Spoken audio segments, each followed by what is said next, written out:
એક નાનકડા ગામમાં રાઘવ નામનો એક છોકરો રહેતો હતો. રાઘવના પિતા ખેતમજૂરી કરતા હતા.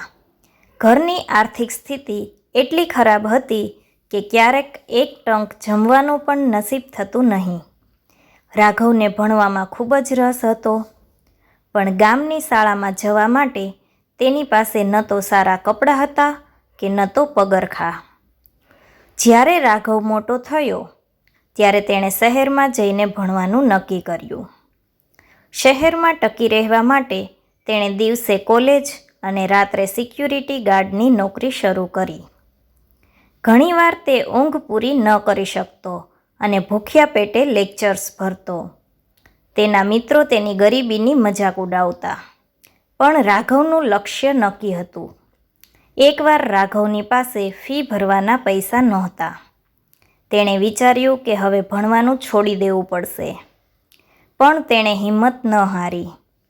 તેણે વધારાના કલાકો કામ કર્યું અને જૂની પસ્તી વેચીને પણ પૈસા ભેગા કર્યા. રાત દિવસ એક કરીને તેણે સખત મહેનત કરી.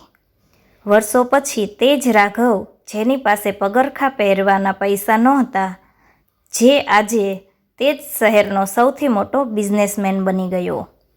જ્યારે લોકો તેને તેની સફળતાનું રહસ્ય પૂછતા, ત્યારે તે હસીને કહેતો, જે દિવસે તમારો સંઘર્ષ તમારી ઊંઘ કરતાં મોટો થઈ જશે, તે દિવસે સફળતા તમારા કદમ ચૂમશે.